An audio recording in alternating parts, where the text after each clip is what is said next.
살아남는 이들 제15장 하나님의 권능이 나타남. 이스라엘 자손들은 애굽에서 노예로 오랜 세월을 보냈다. 처음엔 불과 몇 가족이 애굽으로 내려갔으나 그들은 이제 큰 무리가 되었다. 이스라엘 사람들은 우상 숭배하는 사람 가운데서 살았으므로 그들 중 많은 사람들이 참 하나님에 대한 지식을 잃어버리고 하나님의 율법을 잊어버렸다. 그들은 애굽 사람들과 함께 1월 성신과 사람의 손으로 만든 짐승과 우상을 섬겼다. 이스라엘 자손의 주위에 있는 모든 것은 살아계신 하나님을 잊어버리게 하는 것들 뿐이었다.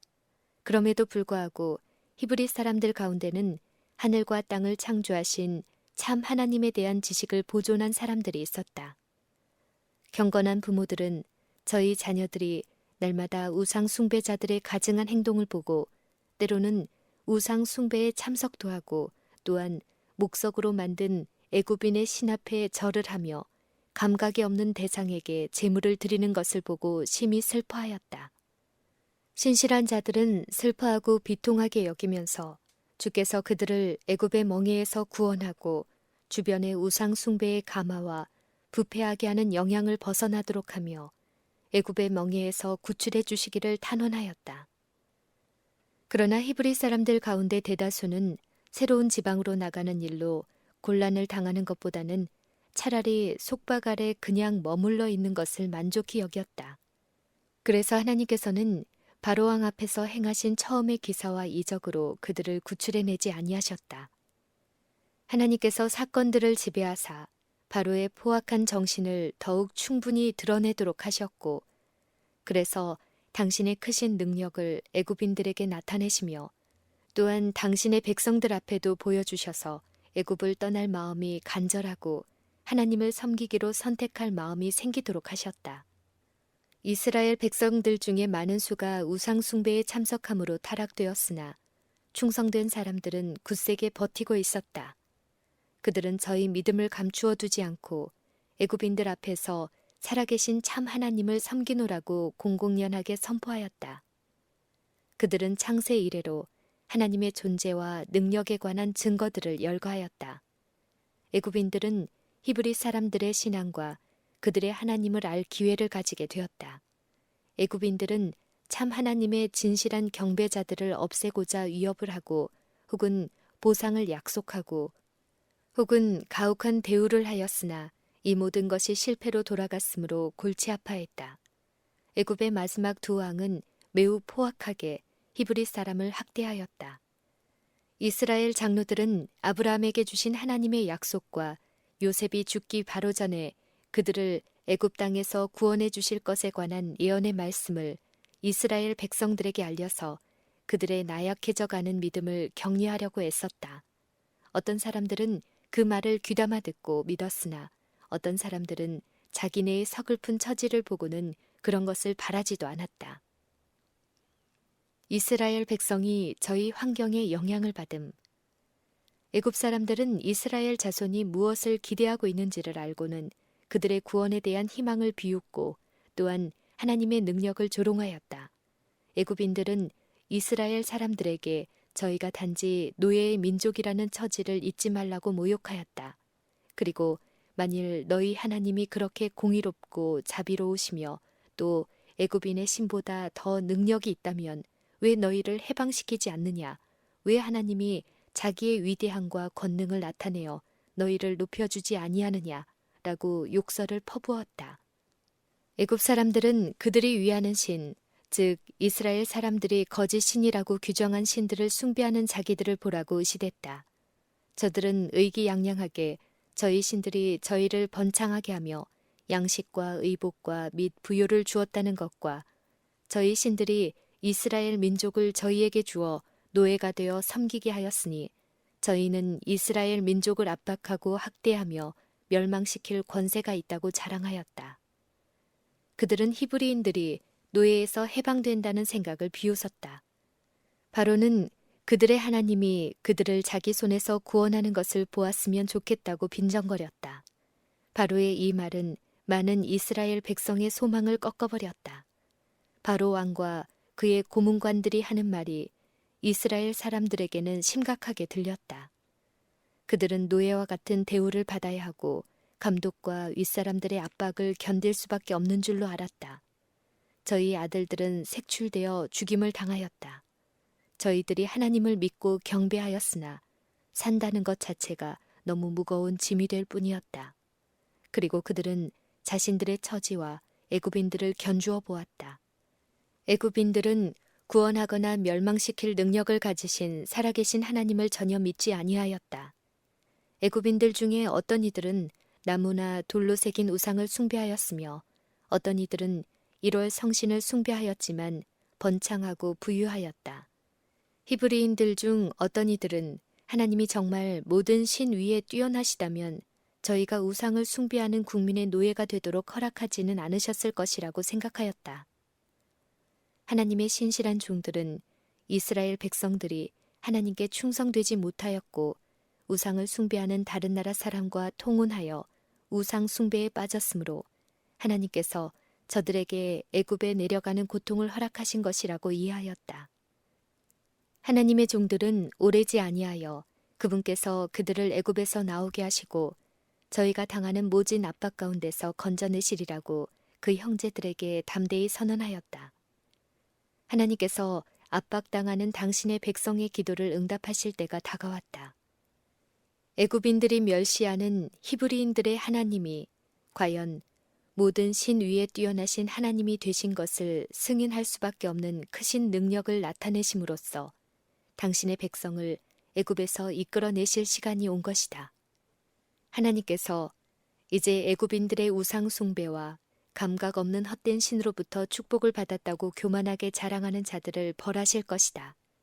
다른 나라 백성들이 하나님의 크신 능력에 관해 듣고 하나님의 놀라운 이적을 보고 떨 것이며 또한 그의 백성들은 그의 이적들을 목격하고 우상 숭배로부터 온전히 돌이켜 하나님을 진심으로 섬기게 되어 당신의 이름을 영화롭게 할 것이었다.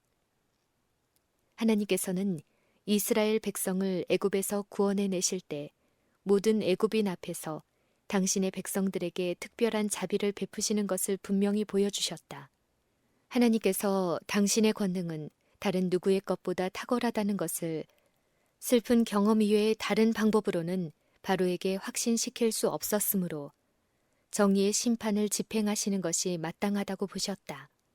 하나님의 이름을 온 땅에 선포하기 위하여 하나님께서는 당신의 거룩한 능력과 공의를 모범과 실증으로 보여주셨다. 이와 같이 큰 권능을 나타내시려고 계획하신 하나님의 목적은 당신의 백성의 믿음을 강하게 하고 또한 그들의 후손들이 그들을 위하여 자비로운 이적을 행하신 하나님만을 경배하게 하시려는 것이었다.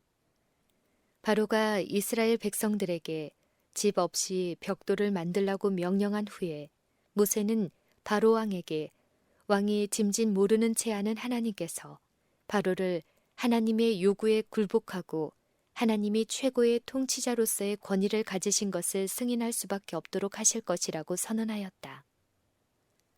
재앙. 지팡이가 뱀이 되고 강물이 변하여 피가 되게 한 이적은 완고한 바로의 마음에 아무런 감동도 주지 못했고 다만 이스라엘 자손에게 대한 그의 증오심을 증가시켰을 뿐이었다. 애굽의 마술사들도 바로로 하여금 모세가 행한 이적이 마술에 불과한 것이라고 믿게 하였으나 개구리 재앙을 그치게 한 후부터 바로는 그런 일들이 마술로는 되지 않는다는 분명한 증거들을 많이 보게 되었다.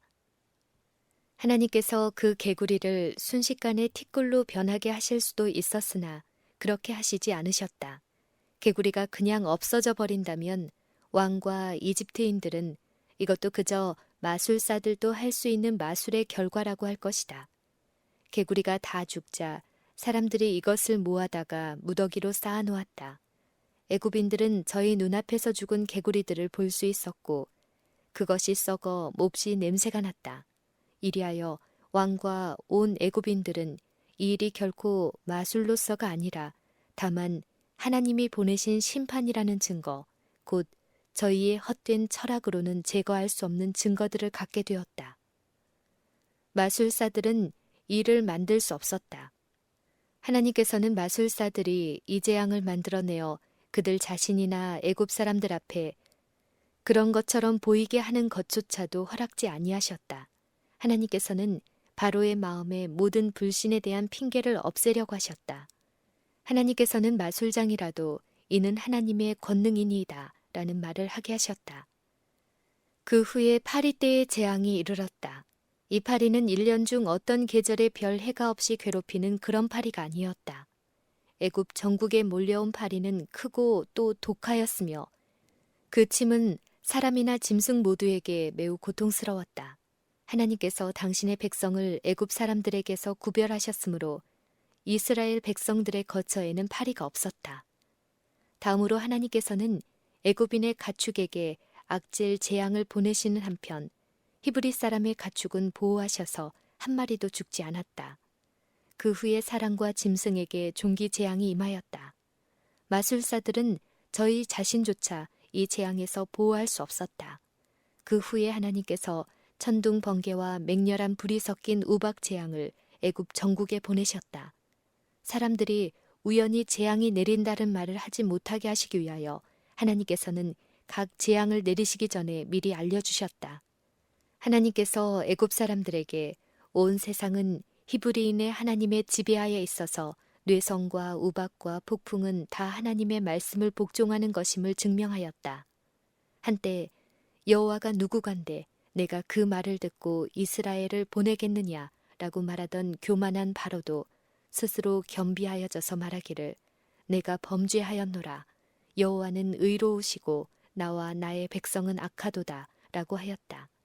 그는 모세를 불러 그에게 자기를 대신하여 하나님께 기도함으로 이 큰 뇌성과 우박을 그치게 해달라고 간청하였다.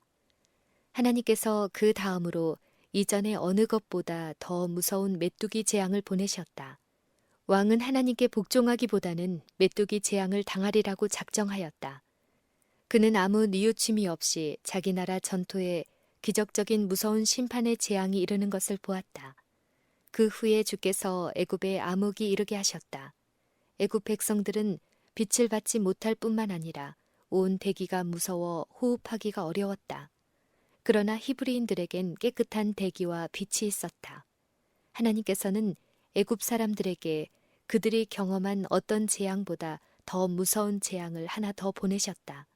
모세의 마지막 요구를 거절한 자들은 바로 왕과 우상을 숭배하는 제사장들이었다. 백성들은 이스라엘 사람들이 애굽 땅을 떠나도록 허락해 주기를 원하였다. 모세는 바로 왕과 애굽 사람과 및 이스라엘 백성들에게 마지막 재앙의 성질과 그 영향을 알려주었다. 애굽 사람에게는 그렇듯 무서운 밤이었고 하나님의 백성들에게는 그토록 영광스러운 밤이었던 그 밤에 엄숙한 유월절 절기가 제정되었다. 애굽 왕과 그리고 교만하고 우상을 숭배하는 백성들이 하늘의 하나님의 요구에 복종하기는 매우 어려운 일이었다. 애굽 왕은 굴복하는 데 매우 느렸다. 가장 심한 고통을 당하는 동안에는 조금 굽히다가 고통이 다시 없어질 때에는 허락했던 것을 다시 취소하였다. 그래서 어려운 재앙이 연속으로 애굽에 내렸다. 그리고 그의 굴복은 하나님의 무서운 진노를 당할 때 마지못해 하는 그런 굴복뿐이었다.